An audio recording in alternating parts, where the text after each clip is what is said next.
မင်္ဂလာညနေခင်းပါရှင်ကျမတို့မြန်မာနိုင်ငံအတွင်းမှာရင်ဆိုင်ကြုံတွေ့နေရတဲ့လူမှုရေးပြဿနာတွေအခက်အခဲတွေကိုအဖြေရှာဆွေးနွေးနေတဲ့နေစာတူကအစီအစဉ်ကနေပြီးတော့ပြန်လည်ကြိုဆိုပါရရှင်ကျမတို့ဒီတစ်ပတ်မှာဆိုလို့ရှိရင်ကျမတို့လူသားတိုင်းက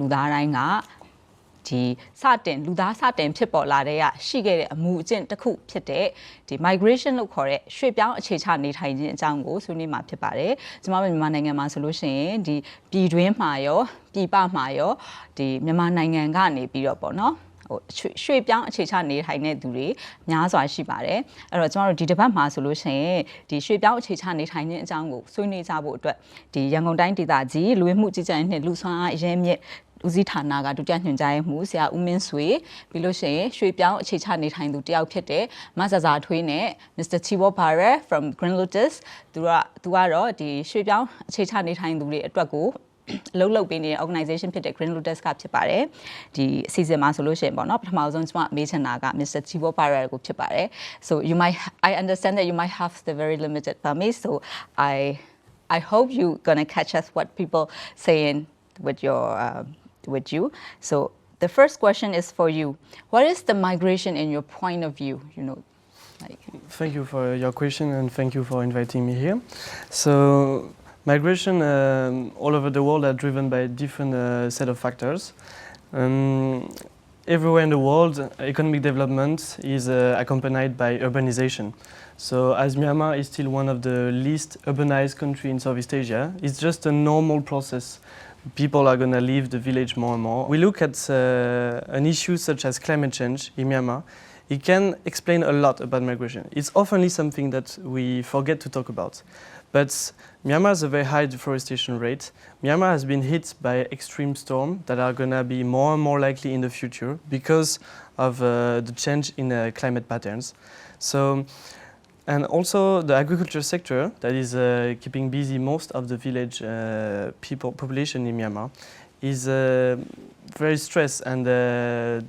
change in agriculture sector are going to drive more and more migration to cities such as Yangon and Mandalay. So in the last 10 years, Yangon received more than 800,000 people and this set of migration is going to speed up. 80% of the growth in Yangon population is driven by rural migration.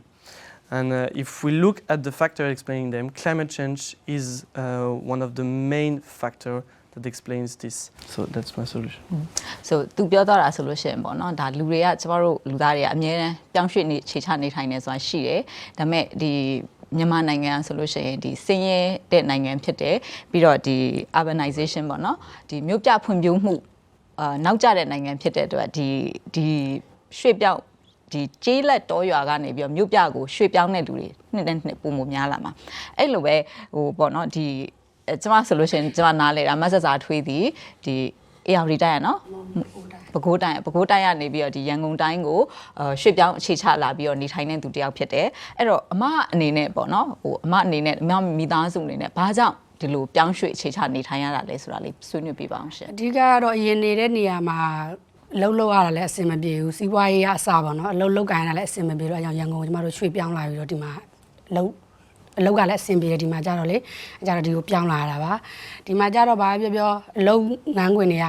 တစ်ခုမရရင်တစ်ခုပြောင်းရွှေ့ပြီးလုပ်လို့ရတယ်ဟိုမှာကြတော့လုပ်လို့မရအောင်အဲကြတော့ဒီမှာဘာပြောအခွင့်အလမ်းလဲတာလို့အဲကြောင့်ကျမတို့ဒီကိုပြောင်းရွှေ့ဖြစ်တာပါဟုတ်ကဲ့ပါရှင်အဲ့တော့ပေါ့နော်ဒီကျမတို့ဒီမြန်မာနိုင်ငံမှာဆိုလို့ရှိရင်နိုင်ငံထဲမှာဟိုအခုလက်ရှိပေါ့နော်ဆရာကရန်ကုန်တိုင်းဒေသကြီးအစိုးရအဖွဲ့မှာပါတဲ့သူဆိုတဲ့ခါတော့ဆရာရန်ကုန်တိုင်းဒေသကြီးအဖွဲ့မှာဆိုစစ်မှာဆိုလို့ရှိရင်ဆရာတို့ကိန်းကနန်းနေအရာပေါ့နော်ရွှေ့ပြောင်းအခြေချနေထိုင်တဲ့သူတွေဘယ်လောက်များရှိလဲသူတို့ဘာကြောင့်များရွှေ့ပြောင်းလာကြလဲဆိုတာကိုအစိုးရရဲ့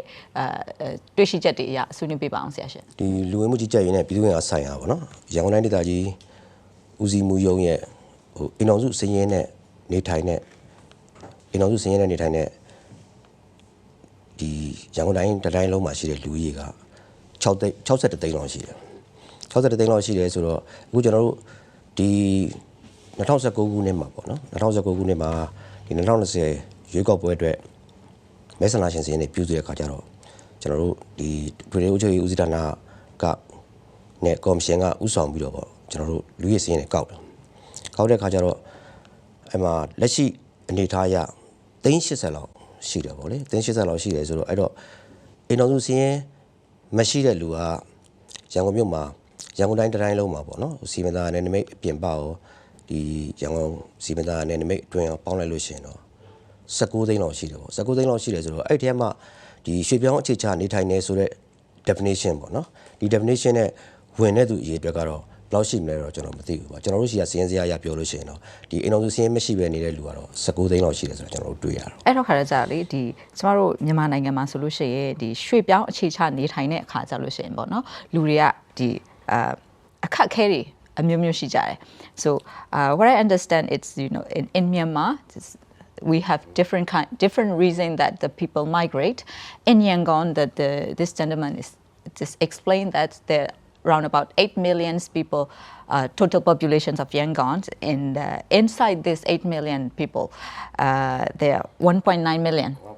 1.9 million is the people who do not have household registration certificate so it's might be the people who are migrant from somewhere else of Myanmar. So in your experience and what you have studied and learned, any other example that how the government handled the rehabilitations or resettlements of all the migrants from rural to urban migration? So what we do at Green Lotus is that first we study those migration, and as we understood that so many people are forced to leave the village because of natural disaster, because of drought, because of disturbance in agriculture patterns. They come to the cities in hope for a better livelihood, better income. Most of them are capable to find jobs. If they have an RC, they can go to the garment sector and a lot of industry that are setting up in Yangon. But many of them don't have neither household registration, neither NRC, so are incapable to work in the formal sector. So they have to develop their own job. They have to develop a full set of local economy. And if you go to places such as Lentaya, Dagonsekan, you will witness a very wide and rich network of local economy. Among the solutions that we can develop to answer this, of course, there is the construction of social housing. By 2040, Yangon City should be capable to build 1.2 million social housing to welcome those migration. But as I understand, it's complicated. We have to accept that some people might not have the ability to purchase housing in Yangon as the prices are skyrocketing and still growing today. So we have to accept and learn how to live together. Any example of the other countries that you have learned? Like for example, maybe India, where we have facing the same problems, more or less. Of course, yeah. So if we look at India just nearby, for instance, we all have in mind those pictures of Mumbai, with where the city is mostly populated by slum and people living in informal settlement area. In Yangon, we are lucky, and there is no such a thing. Most of the informal settlement in Yangon are dispatched in peripheral townships such as Lentaya, Dagonsekan, and North Fugalaba. And the problem is that most of them settle next to flood-prone area or disaster-prone area. And because they lack the basic services such as water system, such as hospital, such as education, all those populations are facing very concrete challenge every day. Just an example, to buy water when you live in an informal settlement is 2 times more expensive than if you live in downtown. So one of the solutions we need to develop, and where we are trying to develop at Green Lotus in Dagonsekan, is how to engage the authorities and administration. How can we work together to make those informal settlements and the population there an opportunity for the development of Yangon and Myanmar as a whole? So my question goes to Mazazatwe. Mazazatwe ကိုကျွန်တော်မေးချင်တာပေါ့နော်။အမတို့ဒီလိုမျိုးပြောင်းရွှေ့လာတဲ့အခါကြလို့ရှိရင်ပြောင်းရွှေ့လာတဲ့သူတွေအနေနဲ့ပေါ့နော်။ဟိုအမခုနပြောတယ်ဒီကျွန်တော်တို့ ဒီကိုအမားတို့ဒီရန်ကုန်ကိုပြောင်းရွှေ့လာတာဆိုလို့ရှိရင်ပို့ပြီးတော့အလုပ်ကိုင်းခွင်လန်းကောင်းလို့ပေါ့နော်ဒါမှတ်ပါတယ်ပြောင်းရွှေ့လာတဲ့လူတော်တော်များများကဟိုမစ္စတာတီပေါ်လည်းပြောသွားတယ်ဒီကိုနေတဲ့နေရာမှာယာတိဥရုတွေဖောက်ပြန်လို့မလို့စိုက်ပြရခတ်တယ်ဆိုတော့တော်တော်များများပြောင်းရွှေ့လာတဲ့လူတွေဒီလယ်သမားတွေဖြစ်ကြတယ်ပေါ့နော်အဲ့တော့အမားတို့အနေနဲ့အခုလိုပြောင်းရွှေ့လာတဲ့အခါမှာအလုတ်ကိုင်းခွင်လန်းနေပေါ်များလာတာဟုတ်တယ်ပြီးတော့တခြားအခက်အခဲတွေဘာတွေများရှိလဲအလုတ်ကိုင်းကရောအတီးကြရှိရလားတခြားဘယ်လိုမျိုးအခွင့်အရေးတွေရှိပြီးတော့ဘယ်လိုမျိုးအခက်အခဲတွေရှိသလဲဆိုတာကိုဆွေးနွေးပေးပါအောင်ပါကိုရီကတော့ကိုရီမျိုးသားတော့ကားမောင်းတာဆိုတော့လုံးမှာတော့အခက်အခဲတော့မရှိဘူးเนาะတနေရာရပြီးွားရင်တော့ဒါလိုက်မောင်းသွားလို့ရတယ်ဒါပေမဲ့ကိုတငယ်ချင်းတွေကြတော့အဲ့လိုပြောင်းရွှေ့လာတဲ့ခါကျရင်တို့မှအလုပ်တိကျမရှိတာကြီးလည်းအများကြီးရှိတယ်ပေါ့နော်ဘယ်လိုပြောမလဲဒီမှာလှုပ်လိုက်တယ်လှုပ်ပြီးွားလို့တလားလောက်ပဲရှိတယ်တခါပြောင်းသွားပြန်အဲ့လိုမျိုးအခက်အခဲတွေလည်းရှိတယ်ပေါ့နော်တို့နေဖို့စားဖို့ကအစပြောင်းလာခြင်းမှာတော့တော်တော်အခက်အခဲဖြစ်ခဲ့ရပါတယ်တခြားအမားတို့အနေနဲ့ဒီပြောင်းရွှေ့နေထိုင်လို့ပို့ပြီးတော့အဆင်ပြေလာတဲ့အချက်တွေရောရှိပါလားရှင်အဲ့လိုမျိုးအဆင်ပြေလာတဲ့လူတွေလည်းရှိပါတယ်ဘယ်လိုဆိုတော့သူကအလုပ်ကတော့ရန်ကုန်မှာအလုပ်လုပ်ရင်ဘယ်လိုမျိုးမပြင်းမိပဲလုပ်တော့အလုပ်ကမချဘူးပေါ့နော်ဘာလေးပဲလုပ်ဈေးပဲရောင်းပယံမဲ့လိုက်လို့မပြင်းမိတော့အလုပ်ကတော့အများကြီးရှိတယ်ပေါ့နော်အဲကြောင့်လုပ်တဲ့လူကတော့အဆင်ပြေတဲ့လူလည်းပြေတယ်တချို့ကြတော့လည်းလုံနေနဲ့အဆင်မပြေတဲ့လူလည်းအများကြီးရှိပါတယ်ဟုတ်ကဲ့ဟုတ်မတော်ရွှေ့ပြောင်းလာတဲ့လူတွေအနေနဲ့ပေါ့နော်လောက်ရကိုင်ရတဲ့အခါမှာဒီပုံမှန်စနစ်တကျပေါ့နော်အမြဲတမ်းလစာပုံမှန်ရတဲ့အလုပ်မျိုးရောလုပ်လို့ရလားအမခုနပြောသွားတယ်ဆိုလို့ရှိရင်ဈေးရောင်းတာရှိတယ်ပယံလိုက်လောက်တာရှိတယ်ကားမောင်းတာရှိတယ်ဒါတွေအကုန်လုံးဒီဒါဟိုဘယ်လိုပြောမလဲcasual job လို့ခေါ်တာပေါ့နော်ကျမတို့ဒီပညာacademic term မှာဆိုလို့ရှိရင်ဒါဟိုပြန်ကြလုပ်တယ်ပေါ့ဟိုပုံမှန်ဥပမာဆက်ယုံအလုပ်ယုံတွေမှာလုပ်တယ်ဒါမှမဟုတ်ရုံးတွေမှာလုပ်တယ်အဲ့လိုမျိုးရနိုင်တဲ့လူတွေရောရှိလားရှိတယ်ဟိုဆိုဟိုထဲချုပ်ဆက်ယုံတွေပါတယ်မှာလည်းလုပ်တဲ့လူတွေလို့ပေါ့အတငငယ်ဟို14 5 8နှစ်အဲ့လိုမျိုး20ကျော်လေးတွေဆို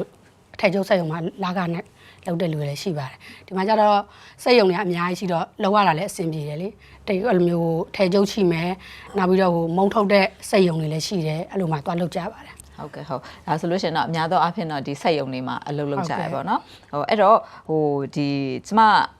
ပါပေါ့နော်ဒီရှေ့တလောမှာဒီဝန်ကြီးချုပ်ကြီးကလည်းပြောတာတွေ့ပါတယ်ဒီရန်ကုန်တိုင်းဒေသကြီးကိုလူတွေပြောင်းရှိလာတယ်ဆိုတာတဲ့ဒါလူအင်အားလူသားအရင်အမြင့်တွေလူစွမ်းအရင်မြင့်တွေတိုးပွားလာတာဖြစ်တဲ့အတွက်ဒါဟာတိုင်းဒေသတစ်ခုအတွက်ပေါ့နော်ဒါဟိုကောင်း handle လုပ်မယ်ဆိုလို့ရှိရင်ဒါ resource တွေပဲပေါ့အရင်မြင့်တွေပဲပေါ့ဟောအဲ့တော့ဒီတိုင်းဒေသကြီးအစိုးရအဖွဲ့ရပေါ့နော်ဒီပြောင်းရွှေ့အခြေချနေထိုင်လာတဲ့သူတွေအပေါ်မှာထားတဲ့ဒီ policy နဲ့အလုပ်တွေကဘယ်လိုတွေရှိမလဲဆိုတာကိုဆရာဆွေးနွေးပြပါအောင်ရှင်အဲ့တော့နှစ်ပိုင်းရှိတယ်ပေါ့နော်ဒါပေမဲ့ကျွန်တော်ပြောချင်တာကတော့ကျွန်တော်တို့ဒီ departmental function ဘိုင်းပေါ့နော်ကျွန်တော်တို့ဌာနရဲ့လှုပ်ဆောင်နေတဲ့အပိုင်းပေါ့နောက်တစ်ခါကျတော့ရန်ကုန် region ရဲ့ governmental function ဘိုင်းပေါ့အဲ့ဒီဘိုင်းကျွန်တော်တို့ကတော့အခုဘာဖြစ်လဲဆိုတော့အဓိကကဒီရန်ကုန်တိုင်းထဲမှာနေတယ်ဟိုဒီရွှေပြောင်းခြေချနေတိုင်းသူဖြစ်တယ်ပေါ့ဖြစ်တယ်ဆိုလို့ရှိရင်သူတို့ခုနကျွန်တော်ဆွေးနွေးသွားသလိုပဲ2019မှာကျွန်တော်တို့ဒီရွေးကောက်ပွဲကော်မရှင်ကနေပြီးတော့စီမံချက်ကြီးတစ်ခုဆွဲတာပေါ့ဆွဲရဲဆိုတော့ဒီ2020ရွေးကောက်ပွဲမှာဆန္ဒမဲပေးပိုင်ခွင့်ရှိတဲ့သူတွေအကုန်လုံးဆန္ဒမဲပေးလို့ရအောင်စီမံချက်ကြီးတစ်ခုဆွဲတယ်ဆွဲတော့အဲ့မှာသက်ဆိုင်ရာဝန်ကြီးဌာနတွေရှိတယ်ပေါ့နော်ဥပမာကျွန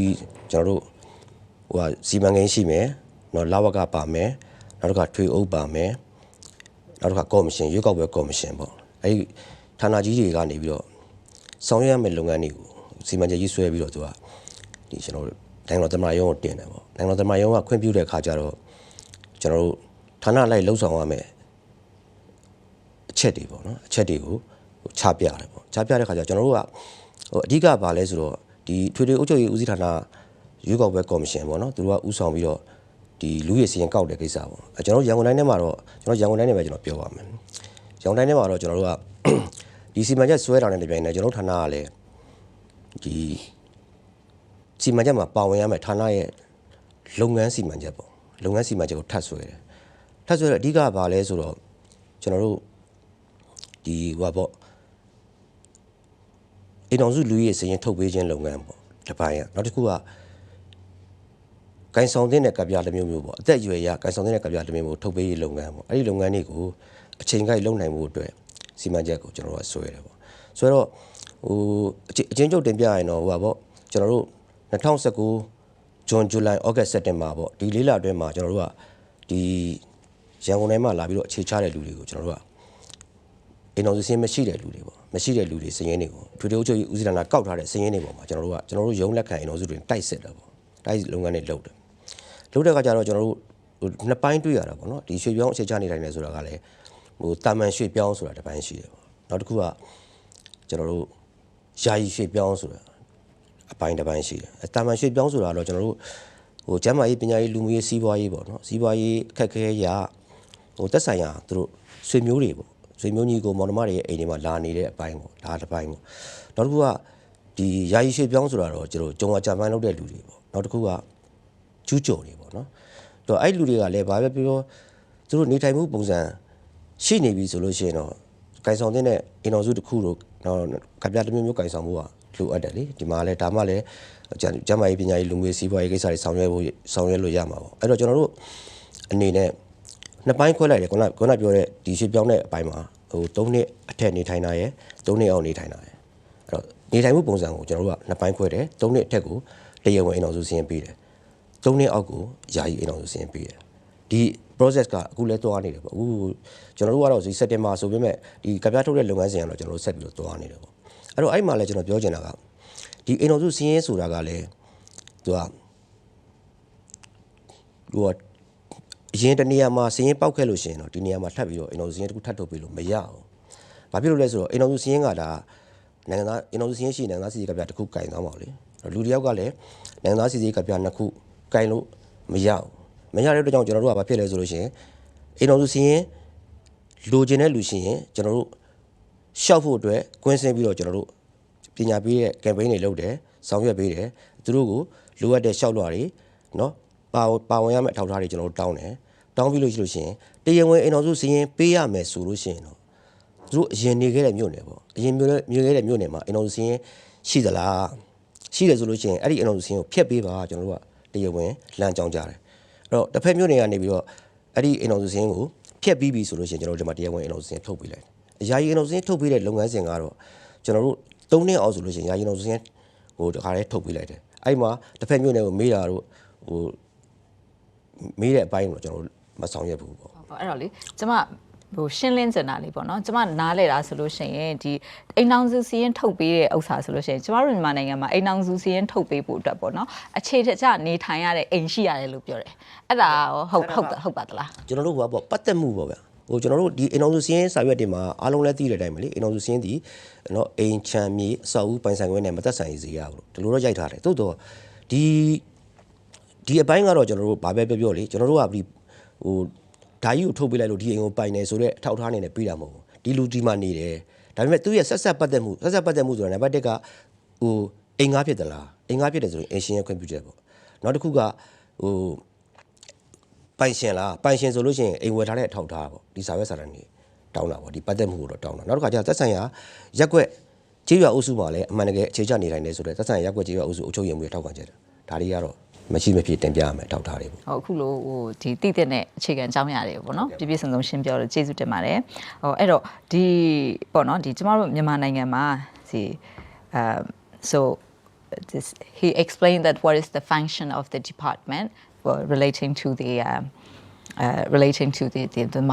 migrations inside this Yangon region government so what did you see some part of the migration of Yangon is facing different kind of problems or challenges? What did you see on this kind of situation? The key problem for most of those people that come in Yangon looking for a better life is of course job access. And as I said before, if you don't have NRC, it can become very complicated. But also what we are seeing in Yangon right now is that the solution that has been implemented for over 40 years now is that when they are informal settlements, there is a set of eviction and we relocate those people at the outskirts of the city. The problem is those people and those social housing location sites are very far from job opportunity. So if we push further this population, we also exclude this population more. And then they will not be able to integrate into the city. and then do regular jobs and be part of the development of Yangon. We think we should advocate is, of course, building more social housing is a great solution, but also we might be able to design how to live together with the fact that informal settlements are there and there are solutions as long as we are not capable to build so many social housing. What we also could implement is to provide vocational training to population in informal settlement to help them design their own job or join other industry. And we could also facilitate the registration of SME. Maybe the people don't have household registration because the housing itself is illegal. But if we can allow them to register their company, then the government can also maybe tax those companies. And then together, the population, the authority, can build schools, provide all the services that are normal when you live in a city. So all together, then maybe city dwellers and administration could build a city where everybody can live together. Not the rich on one side and the poor on the other side, but where actually everybody work together. သွားလာလှုပ်ရှားနေရတဲ့ဒီသွားလာလှုပ်ရှားမှုတွေနဲ့ပို့ပြီးတော့ဝေးတာပေါ့အလုပ်လုပ်လာမယ်ဆိုလို့ရှိရင်လည်းဝေးယူလာကြတယ်ဒါတွေအကုန်လုံးကဒီရန်ကုန်မှာကားတွေပိတ်စီတာပေါ့နော်ဒါကလည်းကျမထင်တယ်ဒီရန်ကုန်မှာဆိုလို့ရှိရင်ကျမလေးလာမိသလောက်ဆိုရင်လူတွေရဲ့ mobility rate လို့ခေါ်တဲ့ရွေလျားသွားလာတဲ့ချက်ကပေါ့နော်အရန်မြင့်တဲ့အတွက်ဒါ one of the reason of traffic congestion of Yangon ပေါ့နော်ရန်ကုန်မှာကားပိတ်ရခြင်းရဲ့အကြောင်းချက်တစ်ခုဖြစ်ပါတယ်အဲ့တော့ကျမတို့ရန်ကုန်မြို့မှာလေပြောင်းရွှေ့အခြေချနေထိုင်လာသူတယောက်ဖြစ်တဲ့မဆဆာထွေးအနေနဲ့မဆဆာထွေးတို့မိသားစုမိသားမွေကိုယ့်ရဲ့ပတ်ဝန်းကျင်မှာရှိလူတွေရဲ့မျှော်လင့်ချက်တွေနောက်ဒီရှေ့ချောက်ဘာတွေဖြစ်လာမယ်ဆိုတော့ရည်ရွယ်ချက်တွေဘယ်လိုများရှိလဲဆိုတာကိုလည်းပြပြပေးပါဦးမဘယ်လိုရှိလဲဆိုတော့ကိုရီးယားတော့နောက်ပိုင်းကိုလိုပဲမဟုတ်ကိုအိမ်နေရာထိုင်ခင်းကောင်းကောင်းမနော်အိမ်ကောင်းကောင်းနဲ့နေရာအတိအကျရှိဖို့လဲလိုချင်တယ်ဖြစ်ချင်တာပေါ့နောက်ပြီးကိုယ့်ရဲ့သားသမီးတွေဆိုလဲပညာရေးမြင့်မားစေချင်တယ်ရန်ကုန်မှာကျတော့ပညာရေးကမတူဘူးလေမြင့်မားတယ်ဟိုတော်တယ်လေးနဲ့ကြတော့မတူဘူးအဲကြတော့ပညာရေးတွေလည်းအဲ့လိုပေါ့ပိုကောင်းစေချင်တယ်နောက်ပြီးလုပ်ငန်းကိုင်အစားလို့ပေါ့အစင်မြင့်မြင့်လေးလည်းဖြစ်စေချင်တယ်ဟုတ်အဲ့ဆိုရင်အခုလောလောဆယ်မှာရောအဲ့လိုမျိုးအခြေအနေမရှိဘူးပေါ့ရင်းနဲ့ဆိုင်တော့ဒါရှိတယ်လို့ပြောရမှာပေါ့နော်အရင်တော့ဆက်စောက်ပြောင်းလာတဲ့ဆိုင်တော့အခုတော့လုပ်ငန်းအခွင့်အလမ်းရောအခုပညာရေးဆိုလဲသမီးတွေဆိုလဲအခုစုတွေပါတယ်ရတဲ့အထီကိုအဲ့လိုမျိုးပေါ့နော်ပညာရေးလည်းကောင်းမှုပါတယ်အဲ့လိုတော့ရှိခဲ့ပါပြီဟုတ်ကဲ့ပါရှင်အမားတို့ပြောင်းရွှေ့အခြေချနေထိုင်လာသူတွေအပေါ်မှာဒီပေါ့နော်ဒီသက်ဆိုင်ရာမြို့နယ်အုပ်ချုပ်ရေးမှုတို့ဒီရက်ကွက်အုပ်ချုပ်ရေးမှုတို့နဲ့ပြောဆိုဆက်ဆံတဲ့အခါမှာရောအဆင်တပြေရှိရလားမသိဘူးရှင်ရှိပါတယ်ရက်ကွက်လုပ်တွေပါလေသူတို့နဲ့ပဲဟိုကလောက်ရတာဆိုတော့အကုန်လုံးအဆင်ပြေပါတယ်ဟုတ်ကဲ့ပါဟုတ်တခြားနေရာတွေမှာရောအဲ့လိုအဆင်မပြေတဲ့လူတွေအဆင်ပြေတဲ့လူတွေရှိကြလားမသိဘူးအမဘယ်လိုကြုံတွေ့တာမျိုးများရှိလဲရှင်တချို့အုပ်ချုပ်ရေးမှုတွေဆိုလဲဒီလိုမျိုးပေါ့ဟိုစကားပြောတဲ့နေရာမှာအဲ့လိုပေါ့အစင်ကောင်မတက်တဲ့ခါကျရင်တော့သူတို့တယောက်စကားပြောတာအဆင်မပြေတာလည်းအဲ့လိုမျိုးရှိတာတွေ့ခဲ့ရပါတယ်ကျွန်တော်တို့ဒီရန်ကုန်မြို့ပေါ်မှာဆိုလို့ရှိရင်ပြောင်းရွှေ့အခြေချနေထိုင်သူတွေအတွက်ကိုဟိုနောက်မှာဘယ်လိုစီမံကိန်းတွေရှိလဲဆိုတာကိုဆရာပြပြပေးပါဦးရှင်ခုနပြောတဲ့အင်အောင်စုစင်းထုတ်ပေးတဲ့လုပ်ငန်းပေါ့နိုင်ငံသားစီကပြဖြစ်ဖြစ်ကန်ဆောင်တဲ့ကပြတဲ့မျိုးဖြစ်ထုတ်ပေးတဲ့လုပ်ငန်းတွေကျွန်တော်တို့အခုလည်းလုပ်နေတယ်လေလုပ်နေတော့ဘာသိရလဲဆိုတော့ကျွန်တော်တို့လိုင်းသားရရွှေပြည်သာဘက်မှာဆိုလို့ရှိရင်ဒါအခုစိုးရတဲ့လက်ထက်မှာဟိုပါပေါ့ဒီကျူးကျော်နေထိုင်တဲ့လူတွေပေါ့နော်ဒီ smart card ထုတ်ပေးပြီးတော့ဒါအိမ်ယာတွေဆောက်လုပ်ပေးနေတာပေါ့အဲ့ဒါဘာဖြစ်လို့သိလဲဆိုတော့ကျွန်တော်တို့ကအခုလက်ရှိဒီဒီစိုးရလက်ထက်မှာအလုံးအိမ်အဆောက်4-5တောင်လောက်ထုတ်ဆောက်မယ်ဆိုတော့ကျွန်တော်တို့ကြားတယ်ပေါ့သိတယ်ပေါ့နော်နောက်တစ်ချက်ကအဲ့ဒီမှာလောလောဆယ်အခြေချနေထိုင်သူ2000ကျော်လောက်ပေါ့အိမ်2000မိသားစု2000လောက်ပေါ့အိမ်လုံး2000လောက်ဆောက်ပြီးအဲ့ဒီပုံမှာလည်းဟိုကျူးကျော်နေထိုင်သူတွေကိုဟိုရှေ့ပြောင်းပြီးပြီပေါ့အဲ့တော့ဒါကကျွန်တော်တို့ကအဲ့လိုရှေ့ပြောင်းပြီးပြီဆိုတာလေသူတို့မှရှိတယ်သူတို့အထောက်အထားတွေရှိတယ်လေ smart card ရှိတယ်အဲ့ကျူး smart card တွေရှိတယ်အဲ့မှာသူတို့တရားဝင်အောင်ဆိုရင်ထုတ်ပေးတဲ့လုပ်ငန်းတွေကျွန်တော်တို့ကလည်းဆက်လုပ်နေတာပေါ့အဲ့အတွက်ကြောင့်ကျွန်တော်တို့သိတဲ့လောက်ကတော့လက်ရှိအနေထားရတော့အိမ်လုံး2000လောက်နေရာချထားပြီးဆိုတော့ကျွန်တော်သိပါတယ်ဟုတ်ကဲ့ပါဟိုအဲ့တော့လေမဆဆာထွေးတို့အနေနဲ့ပေါ့နော်ဟိုကိုရှင်နေကပြောချင်တဲ့အတန်လေးများရှိပါလားရှင်ပြောရမယ်ဟုတ်ပြောလို့ရပါတယ်ဟုတ်ရှင်နေမှာခံစားရတဲ့အတိုင်းပဲပေါ့ခုဒီရန်ကုန်ကိုပြောင်းလာပြီးတော့မှဘာပဲပြောဟိုဘဝရဲ့အခြေခံအစားပေါ့နော်ဟိုနေလူနေမှုအဆင့်တန်းအစားမြင့်လာတယ်လို့လည်းကျမတို့ခံစားရတယ်ပေါ့နော်လုပ်ငန်းကလည်းအဆင်ပြေတယ်နောက်ပြီးဟို ကိုလုံးရင်လုံးတယ်လို့ပေါ့ကိုသွားရင်သွားတယ်လို့လုပ်ငန်းလမ်းမဆက်သွယ်ရေးတွေလည်းကောင်းတယ်အဲကြတော့ဒီရန်ကုန်ပြောင်းလာတဲ့ဟာကျမတို့တို့ခွင့်လန်းနေအများကြီးရှိရလို့ဟိုယုံကြည်ပါတယ်ဟုတ်အဲ့တော့လေဒီရန်ကုန်ကိုပြောင်းလာတဲ့အခါမှာအခွင့်အလမ်းတွေအများကြီးရှိတယ်ဆို she been saying that even though she is living in the not so well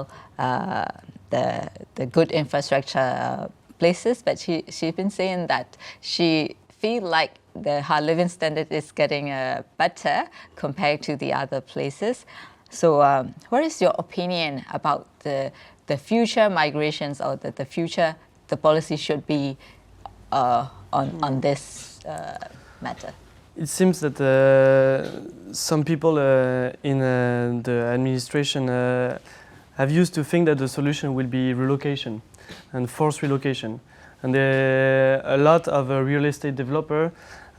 such as, for instance, Shredong right now, Shredong Group is developing a project called Smart District Project of a land of 1,000 acres that is threatening the livelihood and the housing of a population of 20,000. Marza Zatoué is living in a place that is threatened by this development project. What kind of development is this? If we do this, then we're going to relocate people at the outskirts of the city, gather all those new migration that are going to keep on coming. Because if they come from climate change is not going to stop. It's not going to stop tomorrow, neither in 10 years.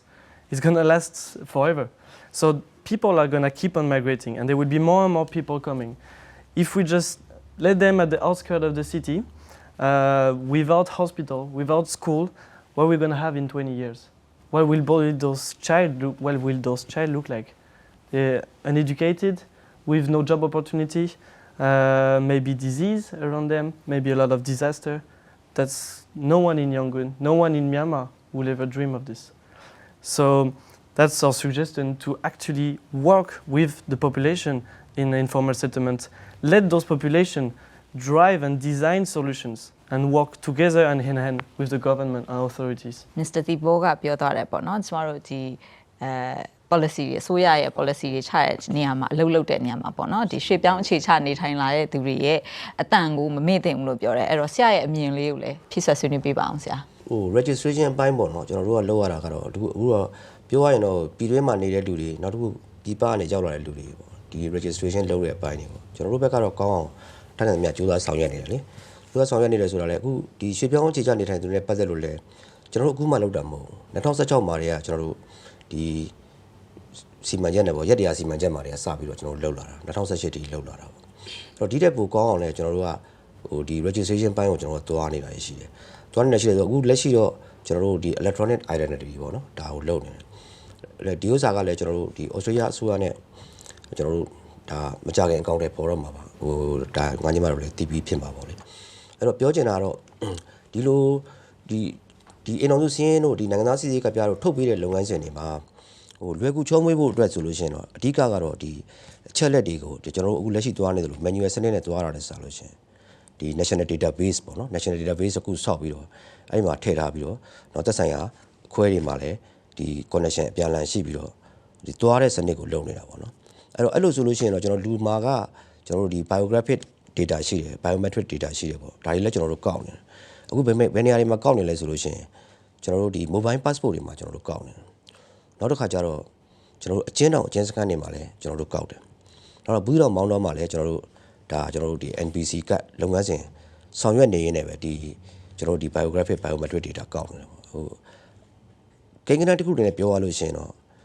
လူ2တန်းကျော်လောက်တော့ကျွန်တော်တို့ကောက်ပြီးသွားပြီပေါ့အဲ့ဒါဒီဗမာပြည်တပြည်လုံးမှာရှိတဲ့လူအားလုံးပေါ်မှာကျွန်တော်တို့ကဒီလွှမ်းခြုံပြီးတော့ဒီ biographic biometric data ကိုကောက်နိုင်မယ်ပြီးတော့လူတစ်ယောက်ကိုနံပါတ်တစ်ခုပေးနိုင်မယ်ဆိုလို့ရှိရင်ကျွန်တော်တို့ကဒီ electronic identity စပြီးလုပ်လို့ရပြီစပြီးလုပ်လို့ရပြီဆိုလို့ရှိရင်အခုကြီးမှာဒီခက်ခဲတဲ့ရှုပ်ထွေးတယ်ဆိုတဲ့လုပ်ငန်းစဉ်တွေကဒါသက်ဆိုင်ရာအခြေခံရုံးတွေမှာဒါပြည်သူလူထုနဲ့ထိတွေ့မှုအ ਨੇ ဆုံးဖြစ်အောင်စဉ်းစားပြီးတော့เนาะ step တွေကို short ချပြီးတော့ဟိုအဆင်ပြေအောင်ဆောင်ရွက်ပေးဖို့ကျွန်တော်တို့ဆောင်ရွက်နေပါတယ်ဟုတ်ကဲ့ပါအခုဆိုလို့ရှိရင်ကျမတို့မြန်မာနိုင်ငံမှာရွှေ့ပြောင်းအခြေချနေထိုင်တဲ့သူတွေများစွာရှိတာကိုသိရလောက်ပြီးထင်ပါတယ်ကျမတို့ရန်ကုန်မြို့မှာဆိုလို့ရှိရင်ရွှေ့ပြောင်းအခြေချနေထိုင်လာကြတဲ့သူတွေအပေါ်မှာဘယ်လိုအစီအစဉ်တွေနဲ့ ဘယ်လိုဆောင်ရွက်မှုတွေရှိနေတယ်ဆိုတာကိုလည်းသိကြမှာဖြစ်ပါတယ်အဲ့တော့ကျမတို့ဒီနေစာတူဝအစီအစဉ်ကိုတနင်္ဂနွေနေ့ညနေ9:00 နာရီခွဲတိုင်းမှာထုတ်လွှင့်တင်ဆက်နေတာဖြစ်ပါတယ်နောက်အစီအစဉ်တွေမှာလည်းဘယ်လိုပြဿနာတွေဘယ်လိုအခက်အခဲတွေအကြောင်းကိုဆွေးနွေးအဖြေရှာကြမယ်ဆိုတာကိုစောင့်မျှော်ကြည့်ရှုကြဖို့ကျမကဖိတ်ခေါ်ချင်ပါတယ်ရှင်မင်္ဂလာရှိသောညနေခင်းဖြစ်ပါစေ